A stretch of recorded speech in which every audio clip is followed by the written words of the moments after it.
Brodes Media.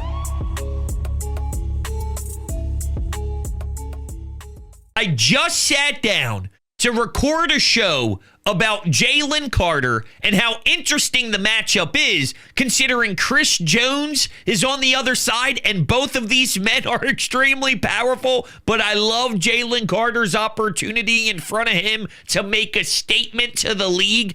And the second I sit down, I get hit with a tweet from Ian Rappaport saying Eagles standout defensive lineman Jalen Carter missed his media availability today because of an illness, and we'll learn more about whether he participated in practice, and if so, how much. Now, we can look at this one of two ways. Are we going to have the flu game? The Jalen Carter flu game with 2 sacks?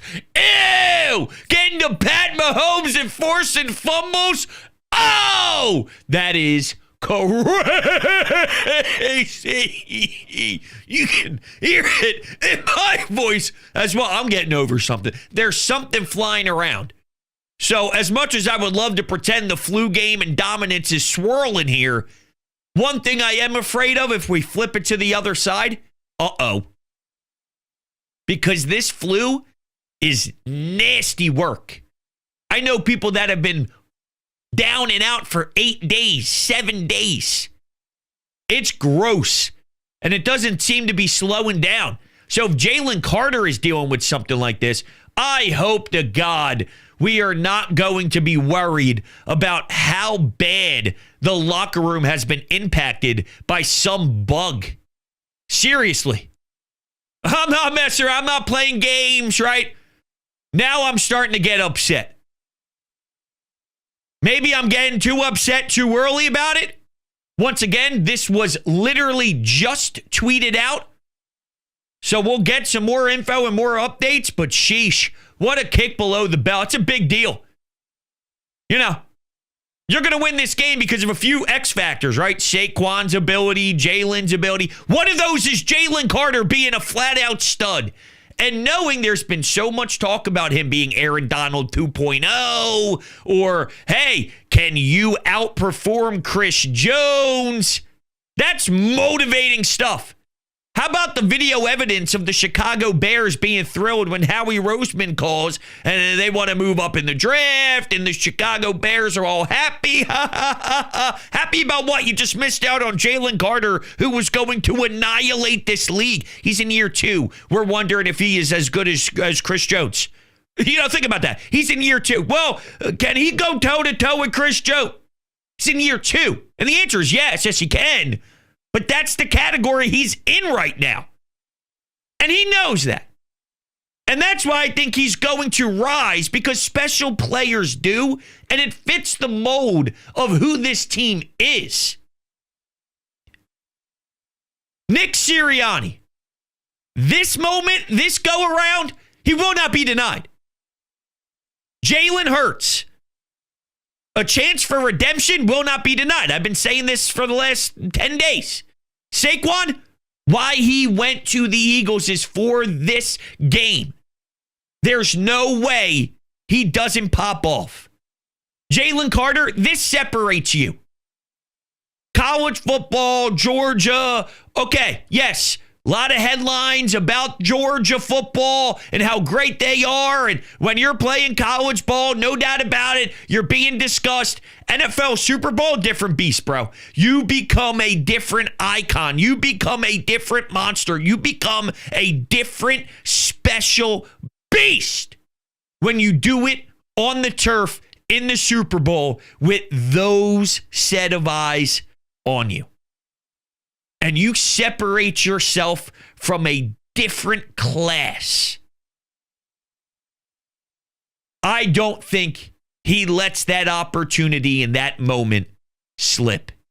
He is a phenomenal football player. And he's going to prove it to you. But now this sickness thing, look, it's only Wednesday. There's some time. I was down and out for about, I mentioned some people a week.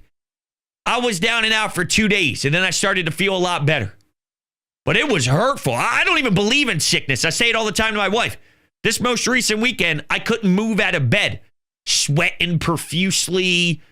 I had to change clothes every 4 hours, dripping sweat, trying to sleep all day. I mean, if we're talking to that point, that type of stuff, that's gruesome. Bet you Andy Reid put something in our water. That's how low these people have to stoop because this football team's just too great. Let's take a listen. This was down in New Orleans. We got national media talking about these two defensive linemen. Take a listen. Yeah, Tom, to me, that's my favorite matchup of the Super Bowl. Which defensive tackle impacts the game more, Chris Jones or Jalen Carter on the other end? And I'll start where Stacey left off with Chris Jones. One thing I'm really key in on is where Chris Jones lines up on mostly on Sunday. He can play inside and on the edge. He said this past week he doesn't care which way as long as he can get to the quarterback. The Eagles have one of the best offensive lines. They like to keep Lane Johnson and Jordan Mailata on islands one-on-one.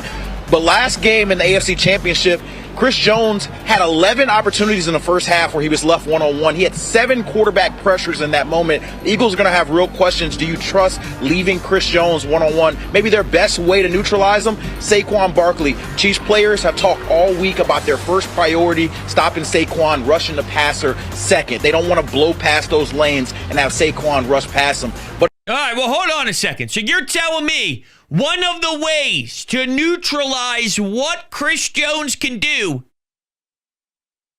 is leaning on the strengths of the Eagles? I mean, that's what we're talking about. This is why I love the matchup. First off, one of our strengths is what? Offensive line play. Okay. Not that Chris Jones can't make impact plays against a good offensive line, because that's what great players do. So, yeah, there may be a situation for sure where Chris Jones does something. Fine. Okay. But just in theory here, you say, oh, well, how do we neutralize him? We can't have Saquon get going. So the offensive line and Saquon are ways to neutralize his ability to pass rush. That's what we do. That's what we do. See, we don't have any weaknesses, but if we did, and there was a world where, I don't know, I'm just thinking out loud here, where let's say they couldn't stop anything in the secondary. And then the other team go, well, you know, they got to do that. And they're like, well, I don't know what I'm trying to say here. Damn it. I'm just trying to say, we don't have any issues. But if we had a team that had issues and there's something the other team does well and that is problematic for us because that goes up against what our weakness is, that's a problem. Maybe this isn't going to be a big problem because you let Saquon go to work. You let the offensive line go to work. See what I'm saying here?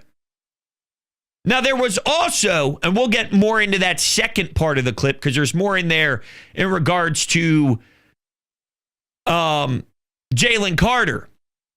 But here is Chiefs linebacker talking about Jalen, the mobility of Jalen, and just the idea of trying to stop this offense on the ground. You know, like you said, guys are selling out, teams are selling out to stop them, and, you know, we kind of tried that approach, you know, in the Super Bowl we played them last, and Jalen Hurts, you know, kind of threw the ball all over us, air raid attack, so we really got to respect both sides. So hold on a second. The last time they played the Eagles in the Super Bowl, they went out of their way to try and go full throttle, stop the run, which their run game wasn't that great from the running backs in particular. They had about 45 yards or so on the ground. Yes, Jalen did some good work with his legs, 70-plus yards himself, and I don't care how you get your rushing yards as long as you do get your rushing yards. But think about that. They sold out to stop the run. They did, and Jalen balled. When teams sell out, he either makes it happen with his legs or the air raid attack is incredible. You heard it from the mouth of the Chiefs just 2 years ago this happened. So now how do you do this? Because if you don't sell out to stop Saquon, then Saquon just eats. And if you do sell out to stop Saquon, he still eats. And you can get more damage done from AJ, Devontae, Goddard. It's a lot, man. It is a lot.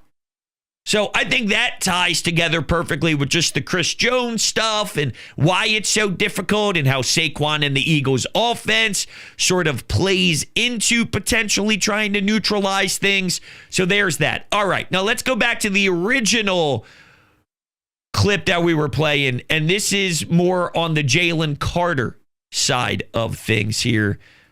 Here we go. Jalen Carter is a game wrecker. I talked to a couple of Chiefs offensive linemen this week, and they said, we have to communicate. We know we are not going to play him one-on-one. We got to pass off our games to make sure he does not wreck that game. Joe Thuney is really a playmaker to watch. He played left guard for most of the season, moved out to left tackle out of necessity. I asked him today, do you have Andy Reid or Matt Nagy and say, I can play back at guard to face Jalen Carter? He smirked at me and said, they both know I'm willing to play wherever they need me. Creed Humphrey described Jalen Carter as very similar to Chris Jones with their unorthodox ability to rush the passer and get home from multiple lanes. And so both of these defensive tackles are going to be full display, and O-lines have their eyes on them all game. It's going to be so much fun. I'm really looking forward to Jalen Carter. And what makes this really awesome, too, is these are the games where you definitely put yourself on high notice, right? When you ball out, when you do something special, you reach a different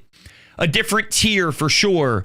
Not only that, though, what I love about guys like Jalen Carter, and when the moment's big and when there's a ton of pressure on, these are the ones that are so rare where... And this is no knock on any other player, right? But for example, there's a world where Josh Sweat can have a great day, and it's because everyone is focusing on somebody else that, hey, there's a lane, there's a chance, there's an opportunity for a certain matchup because everyone's focused on Jalen Carter. Jalen Carter's about to do something special with the focus being Jalen Carter, right? The way I labeled it is he eats and the focus is on him. Whereas for others, and it's still okay to play this particular role, but I'm just using Josh Sweat as an example. There's a world where Josh Sweat eats because the focus is on Jalen Carter. Jalen Carter eats and the focus is on Jalen Carter. That is even more sexy than anything ever.